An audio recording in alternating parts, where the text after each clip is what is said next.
When justice takes its final breath, the execution chamber becomes the last stop for America's most notorious criminals. Today, we look at all of the prisoners who were executed in the month of February 2025, their last words and meals, and the sickening crimes that got them there in the first place. Case number 1, Steven Nelson. Whereas at that time, Bill Ray Steve Gordon told me not to testify because during that trial, they only did surface stuff. They didn't investigate my other two co-defendants. They didn't investigate anything. So to me, I'm like, man, I should tell my own story. I should tell what happened play by play. So that's what I did. On Thursday, March 3rd, 2011, the Dallas area community was shaken to its core by a brutal and senseless murder. 24-year-old Steven Nelson broke into North Point Baptist Church in Arlington, Texas, planning a robbery. But inside, he encountered two members of the church. One was 28-year-old Pastor Clint Dobson, who had been working on a sermon for the upcoming service. The other was 69-year-old Judy Elliott, the church secretary. Right then and there, Nelson decided they were a threat to his plan. And what followed was the kind of violence only a twisted mind could conjure. Nelson attacked Pastor Dobson, eventually strangling him with a computer extension cord. Then he turned on Elliott, beating her so badly that when her husband arrived at the scene, he couldn't recognize her. The injuries to her face, head, arms, legs, and back were devastating. But Nelson wasn't finished. He suffocated Dobson with a plastic bag, leaving the pastor dead beside Elliott, who was barely clinging to life and suffering from internal bleeding in her brain. With chilling disregard, Nelson ransacked the church and made off with Dobson's laptop, a cell phone, Elliott's credit cards, and her car. He later used the stolen cards to purchase clothes and jewelry and sold the laptop for cash as if it were just another day. Dobson was pronounced dead at the scene, while Elliott faced a long, painful road to recovery. She spent 5 grueling months in therapy and rehabilitation, and her face had to be reconstructed with mesh, screws, and metal. But Nelson's arrogance became his downfall. Investigators quickly linked him to the crime. He was supposed to check in with his probation officer on the very day of the murder, but never showed up. A warrant was issued. And 2 days later, police found Nelson sitting in Elliott's stolen car in an apartment complex. After a brief standoff, he was arrested. Inside the vehicle, officers found the victim's belongings. Nelson's shoes were stained with blood, which was later confirmed to contain the DNA of both victims, and his fingerprints were all over the crime scene. He was charged with capital murder, which in Texas means either life without parole or the death penalty. But as twisted as the church murder was, Nelson's trial of violence didn't end there. On March 19, 2012, Nelson killed another inmate, Jonathan Holden, who had been incarcerated for theft. Holden had muttered a racial slur directed at African Americans, and although he and Nelson didn't share a cell, it angered Nelson. He lured Holden into staging a fake suicide using a noose made from blankets.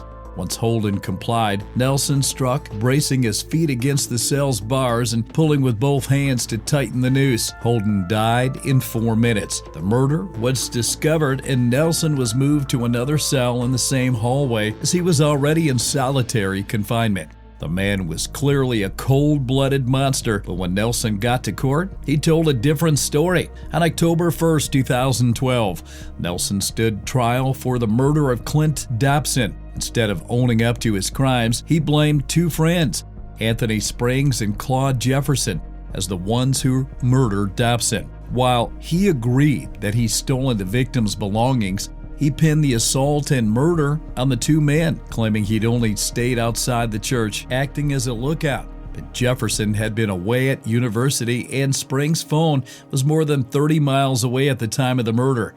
When asked about the bloodstains on his shoes and his broken belt piece, he claimed he crawled under a table to grab a laptop bag at the crime scene. But his excuses wouldn't pass. On October 16, 2012, 25-year-old Steven LaWayne Nelson was sentenced to death by Judge Mike Thomas after all 12 jurors unanimously agreed to impose the death penalty. Eventually, after more than 12 years on death row, multiple rejected appeals and interviews, Nelson eventually served his punishment on February 5, 2025. He was executed by lethal injection and was finally pronounced dead around 6:50 p.m. Since he was executed in Texas, he wasn't offered a last meal. His last words, however, "I will always love you no matter. Our love is uncontrollable. I'm at peace. I'm ready to be at home. Let's ride, Warden," were directed at his wife, Noah DuBois, whom he'd married in 2024 after an inmate letter-writing program in 2020. Nelson's assault of a geriatric was horrific, but this next inmate's interest in children was even more disturbing. Case number 2, Demetrius Terrence Frazier. On the night of November 27, 1991, Demetrius Frazier passed by one of the ground floor apartments in the area of Birmingham, Alabama, when he noticed one apartment had a light on. He let himself in through the window and, searching the apartment for some cash, found a relatively small amount, around $5 or $10 in cash. Frustrated, he went into the bedroom, where he found 40-year-old Pauline Starks Brown asleep. Frightened from being woken up by this intruder, she quickly surrendered another $80 from her purse to him. But Frazier's quest for chaos had only just started. With the threat of a gun, Frazier her, and when Brown begged for her life, he shot her in the back of her head and left the apartment briefly to check if anyone had heard. He returned and found her dead.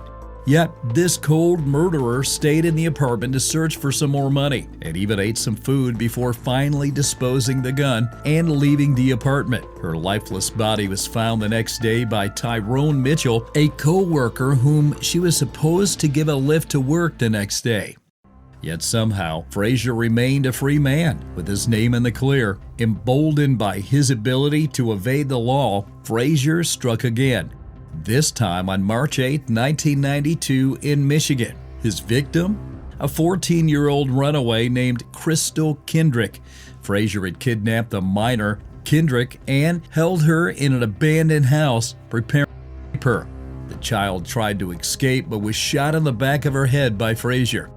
This time he was named in the murder and went on the run before being caught later that month. He confessed to Kendrick's murder and Pauline's the previous year. In court, Frazier punched a prosecutor during his pretrial hearing, but that didn't stop him from being charged with 8 other women and the first-degree murder for the fatal shooting of Crystal Kendrick. While in Michigan, a non-death penalty state, he received multiple life sentences. The Alabama courts were much stricter, and he was found guilty of capital murder.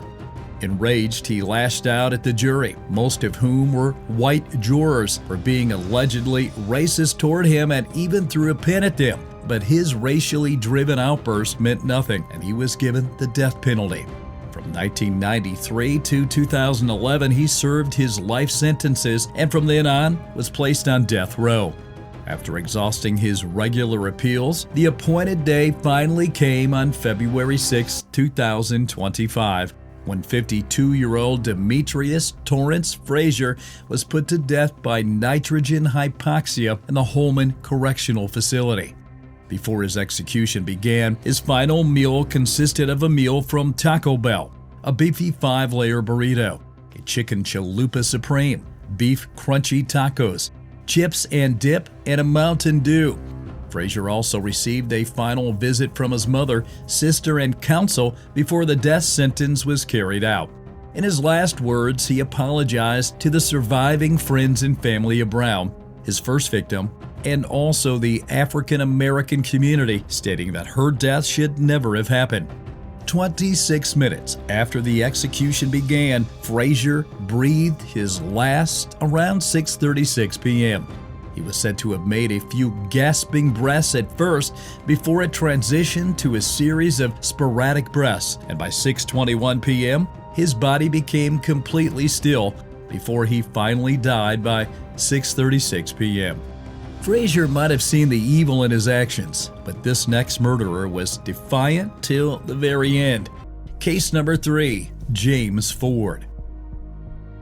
On April 6, 1997, a married couple, 25-year-old Gregory Philip Melnery Jr. and his wife, 26-year-old Kimberly Ann Melnery, were lured by Greg's co-worker, 37-year-old James Dennis Ford, to go on a fishing trip with him. He'd arranged for them to come fishing with him at the South Florida Sod Farm in Punta Gorda, a southwestern Florida city just north of Fort Myers. When the couple arrived, they brought along their 22-month-old daughter, Miranda, in the family truck. But before long, what was supposed to be a warm, bonding experience turned into a nightmare. Ford attacked Greg, shooting him in the back of the head before hitting him repeatedly on the head with a blunt object. By then, Greg's face must have been bloodied, but the chilling sight only made Ford want more. In a fit of deranged cruelty, he held Greg's throat and slit it, almost one ear to the other. Kimberly, who had already sustained some injuries during Ford's initial attack, ran over to check her baby and strapped the child to the back seat of the truck. But she couldn't escape quickly enough. Ford quickly caught up to her and attacked her again. As if carving out the woman's husband's throat wasn't enough, Ford went on to rape Kimberly, battering her again before finally shooting her in the back of the head with a rifle he'd used to murder Gregory. The following day, on April 7, 1997, an unsuspecting farm worker suddenly stumbled upon the bloodied, lifeless bodies of Gregory and his wife. Soon Miranda was found too. Having been trapped for more than 18 hours inside the truck, the child was alive but terribly dehydrated, had suffered multiple insect bites, and even had traces of her mother's blood on her body. Miranda was treated at St. Joseph's Hospital in Port Charlotte. But it was the autopsy results of her parents that broke everyone's heart. It was established that at least 7 blunt force injuries were inflicted to the head and face of Greg, and that it was most likely that an axe was used to cause these injuries. The medical examiner certified that Greg had been disabled by the bullet in the back of his head, but it was the wounds caused by the repeated bludgeoning in his throat that had been slit that caused his death. As for Kimberly, she'd sustained 9 blunt force injuries to her head, one of which fractured and penetrated her skull. Ford's semen was found in her area, proving that he indeed raped her before bludgeoning and shooting her. But the next 10 days, Ford remained a free man.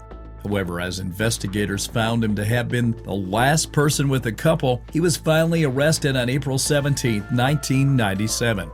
In custody, he initially claimed he had last seen the couple alive after he left them and their daughter to go hunting alone. And he also added that when he returned to his truck, he never saw whether the couple were alive or dead and how they died. But Ford's statements contained multiple inconsistencies. Besides, multiple witnesses said they were sure that Ford was last together with a couple before their deaths and the discovery of their corpses. In court, Ford was sentenced to death on June 3, 1999.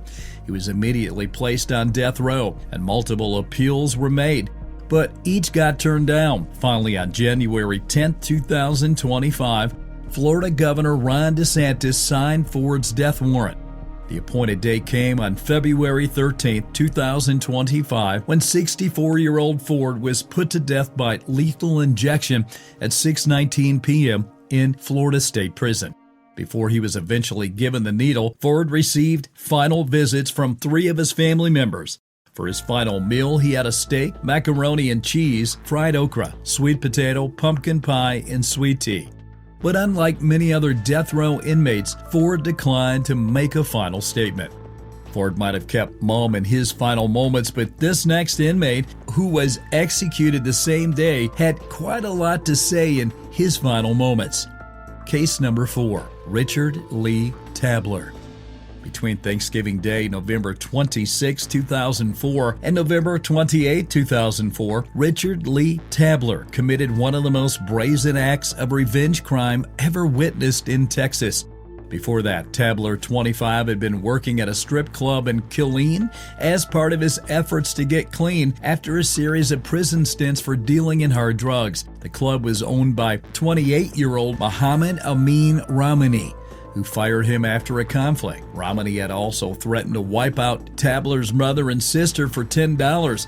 So on November 18, 2004, Tabler bought a camcorder, a pickup truck, and a 9mm gun. 8 days later, on Thanksgiving Day, he contacted his former boss and offered to sell him some stereo equipment for $1,500. They agreed to meet up at the parking lot of a local business. And 25-year-old Hytham Frank Zaid, a friend of Romney, drove him to the meetup point. Pair was ambushed by Tabler and another friend, 18-year-old Timothy Doan Payne, who were waiting inside the pickup truck. Tabler then shot the older pair and had Payne videotape the shootings. He then dragged the bodies out of their car and shot Romney a second time as he was still breathing. Tabler then stole a black bag and a wallet from the car, while Payne kept the videotape and later showed it to a friend before eventually destroying it. But Tabler was only just getting started. That night, he called the Bell County Sheriff's Office and claimed responsibility for the double murder and proclaimed that he would commit another double murder. 2 days later, on November 28, 2004, he carried out his threat. This time, his victims were two teenage girls, 16-year-old Amanda Benefield and 18-year-old Tiffany Lorraine Dotson, who worked as dancers at the club. He lured them out with the promise of some drugs, then took them to a lake where he shot the girls multiple times. He again called the sheriff's office to taunt them about the new killings and stated that if the police didn't close down the club, he would murder more people, specifically all the remaining employees of Romney's club. But his rant went even further. If the police didn't comply, he was going to come after them himself. Tabler was arrested that very day and was sentenced to death in 2007 for the murders. While in jail, Tabler continued to make the tabloids, using a phone his mother had smuggled in to threaten State Senator John Whitmire and even later attempting to commit suicide. But on February 13, 2025, 46-year-old Richard Lee Tabler was put to death by lethal injection in the Huntsville unit at 6:38 p.m. The previous day, Tabler released a statement through his wife, whom he'd married under similar circumstances as Steven Nelson. In the statement, he expressed a deep regret for his crimes and mentioned he was at peace with the looming execution, having found God through the experience. In his final words, he said, "There's not a day that goes by that I don't regret my actions. I had no right to take your loved ones from you. I'm deeply sorry," he told the warden at the state penitentiary in Huntsville. "I am finished." And as the drugs began pouring into his body, he mouthed once again, "I'm sorry." And that's all for the executed inmates in American prisons in February 2025. Which of them shocked you the most? Let us know in the comments. Remember to leave a like and subscribe too. We'll see you in the next one.